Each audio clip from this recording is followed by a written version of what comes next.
Hey guys, welcome to Taylor's Arena YouTube channel. My name is Hashtag. In today's tutorial, we are going to be learning how to draft this beautiful style requested by a soulmate on our WhatsApp community. Sit back and let's learn together. Yeah, let's start. So start with, you need to have traced out your basic bodice block. I mean a standard rerun, though you can use anyone that works for you though. I just like to contemplate on what works for me. That is why I'm saying this. So I've traced out my basic bodice block, the front, the full block actually, the front, the back, and the sleeve, as you can see. Whenever you are about to replicate or alter a pattern or make a style or design, you need to just first note down whatever and everything you need to alter on this bodice. Like, it has a yoke, the sleeve has this type of sleeve, it has an exaggerated sleeve. Just note everything about the style, just note them down before you start any alterations at all, so it will help you give you the insight on where you need to start from and how you want to do it. Okay, so I note everything down before I start doing all these things, so it makes it easier for me. Like, it has a sleeve, it has a yoke, the lining is short, it has a tube inner lining, it has this, it has that. So I had to keep on staring at the style, note down everything that makes the style stand out. So before I say I want to start drafting at all, so let's start. So now the first thing you need to do is to do some underbust tightening. I get your underbust length, mark it, and do some tightening under the bust by going in by tightening by 0.5 centimeters of zero.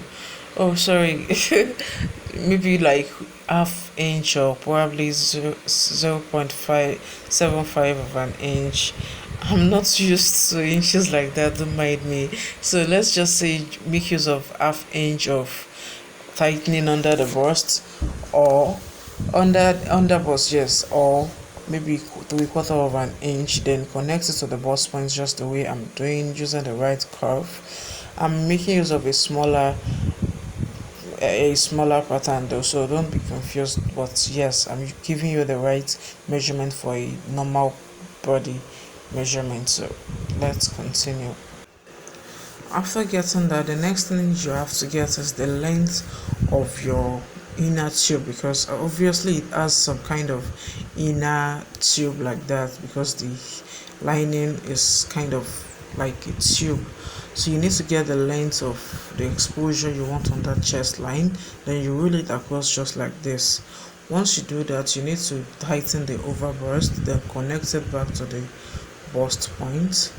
So to tighten the overburst, you need to, on the center front, you need to go in by 0.5 or 1 centimeters. Don't mind me even if I mention centimeters, just try to adapt with it. So you tighten the overburst with about 1 centimeters. The other side, on the side front, so you tighten it with about 1 centimeters as well, or rather just make use of half inch in a quarter of an inch on both sides. It depends on what works for you.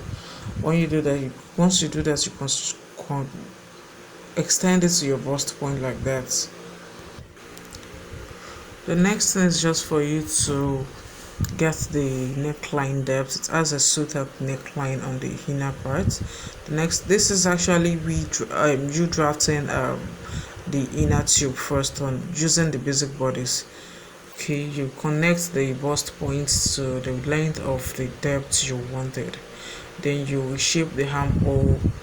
It doesn't really have a armhole though, because it's just like a tube. So you just connect it slopey towards that armhole edge like that, and that is all about your inner tube lining. So you trace it out on another paper, just as you can see on the right hand side. Then that is what your inner tube looks like, the center front and the side front.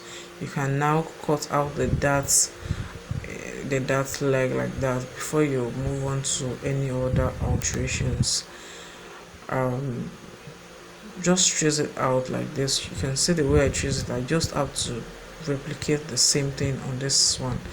And that this stands for my lining, or should I call it, yes, should I call it lining or inner part, like that. That is that. You now have to separate the upper bodice from the skirt, like cut it out, cut the waistline, cut it through the waistline like that.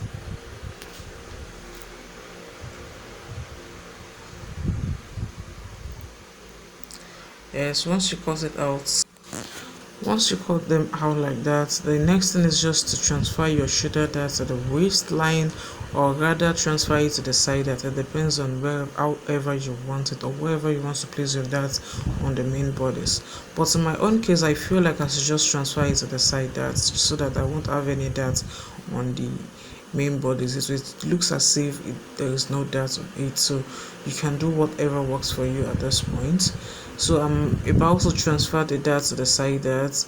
The length at which you can transfer it to the side dart is just by coming down from the armhole edge like that by 2 inch or 2.5 of an inch. Then you slit it open and close the waist and shoulder dart just to transfer the volumes to the side darts. As you can see me doing, that is what I have come up with. I close the waist dart. Yes, remember that you just have to close the waist dart without the underbust tightening only. So the next thing is just for you to cut out your pattern piece, and this is it. These are the things I cut out from it, and this is what our inner tube looks like. Don't mind how tiny mine looks like. I just want to make things easier for myself because I'm not sewing it for anybody. So let's come back to the skirt pattern to do the skirt alterations. Obviously that is my hip line. The next thing you just have to do is to get your knee length, at which way your knee tightening will start from. Then you label it as knee length, or rather label like that. So after that you do some knee tightening or contouring, at which it depends on how much tightening you wanted, and you connect it to the hip line.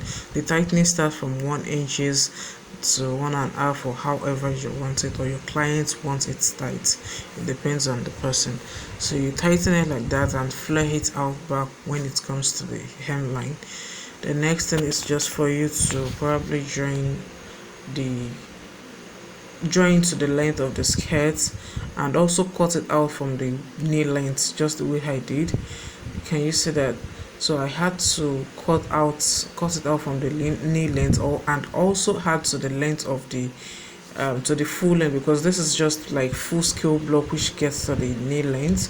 So I had to make it a long skirt like that before I continue my skirt alterations. I'm trying to flare it out back because I've added to the skirt length.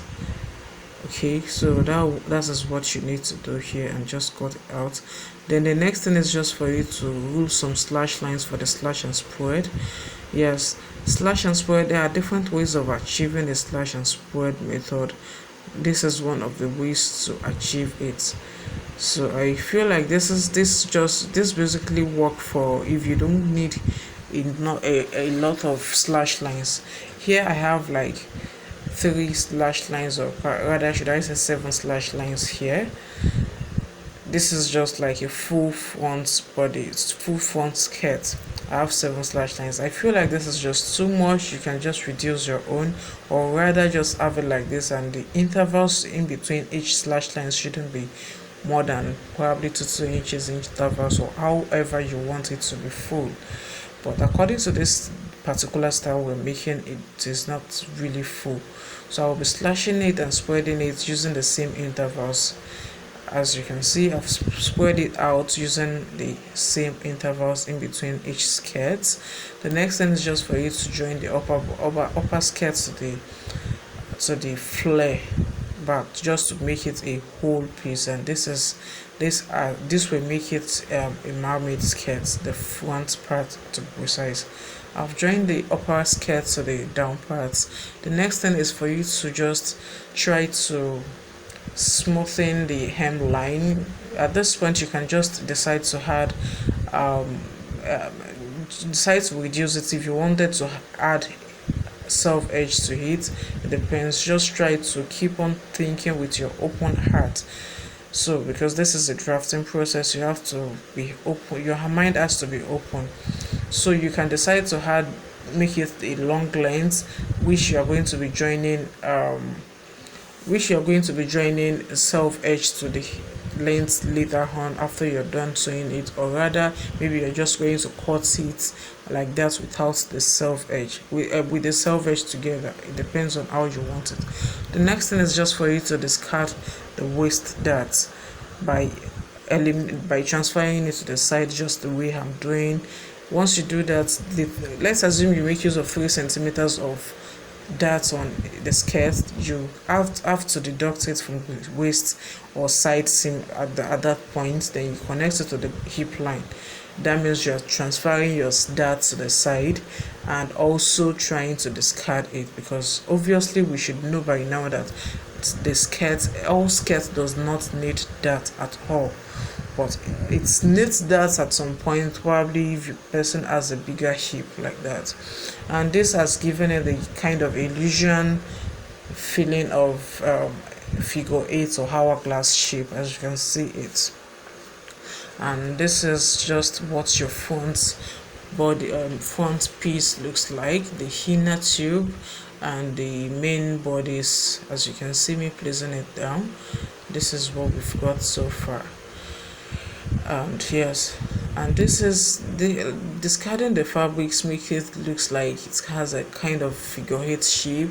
You can make it more tighter just to give it that illusion of a bigger hip.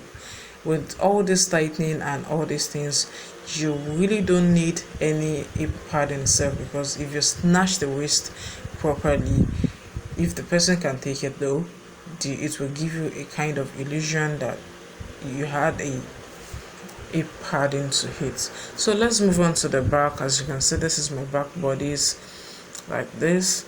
The first thing you need to do is to eliminate the zipper bulge, which is what I will be doing right now. So you eliminate it by coming in by something like 2 centimeters or however you wanted it. Then you connect it to the overburst line like that, over back to be precise, or armhole line, or rather just bring it up just to eliminate it properly. It depends on how curved your client's back is. Okay, once you do that, you connect it from the waistline to the hip line as well, just the way I'm doing it like this.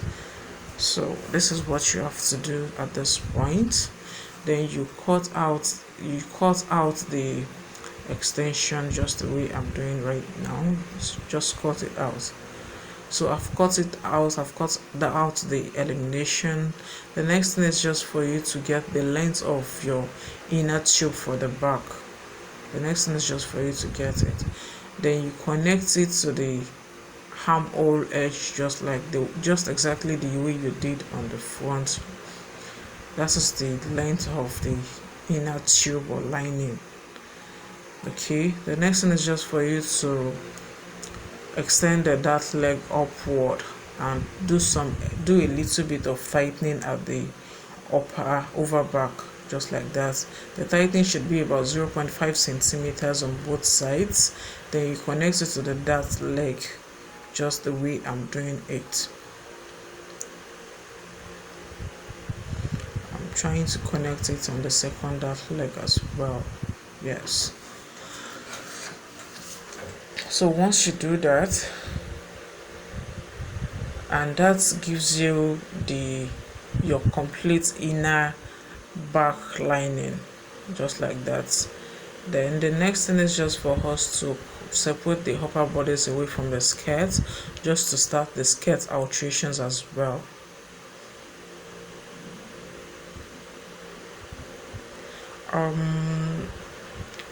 Okay, this is the skirt part, the back skirt to be precise. The next thing is just for you to do the same alterations you did on the front pattern on this back as well. Discard the waist darts, do the knee tightening, extend the skirt length and do the flare and all that, just like that. This is the length of the front skirt. You know, you can always make the back kind of longer than it, which is why I had to signify that that is my front skirt length, but I wanted it to be more longer than the back, just a little bit. Then you have to flare on this back. You don't have to flare the side only, you have to flare the center back as well to give it more, because the back is always kind of fuller than the back than the front, to give it more mermaid look like that. So the extension has to come from the knee length to both sides, so not like that. So in case you're doing your own, just extend it just like the way I did it. Yes, the next thing is just for you to extend the length of the back. Maybe like you can just add about 2-3 inches or 4 inches to it. It depends, and also it depends on how big the person's hip is. So it also depends on that before you can decide how much length you want on the back. But do not exaggerate it though. I am about to cut it thinking I don't want to add to the length, but I had to add to the length just to give it more, just to make it more beautiful. The next thing is just for you to, okay, I'm trying to tighten that knee at the back as well. It is very important for you to do that as well. It gives that back some kind of fitted shape, especially for those that has a bigger butt. You have to do that as well.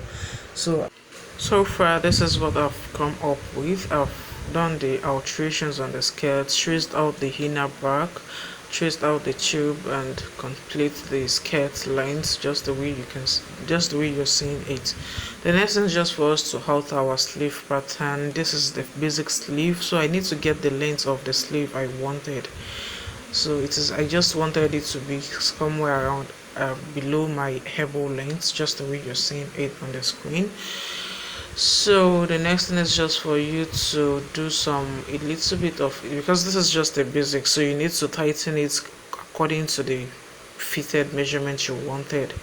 So which is what I'm doing right now. So this is the actual measurement I needed for the thickness of the sleeve. Then I can now add back to the allowance necessary to hit in the sewing process. And yes, I forgot to add the notches, a reference point for the sleeve to hit. Yes, there is a reference point for joining the sleeve as well, because the front armhole and the back armhole are kind of different. So this gives you the view of how this will give you how much where you need to place your sleeve when joining it to the armhole, because you can see that there are the same notches reference point on the sleeve and as well as the bodice, as you can see that.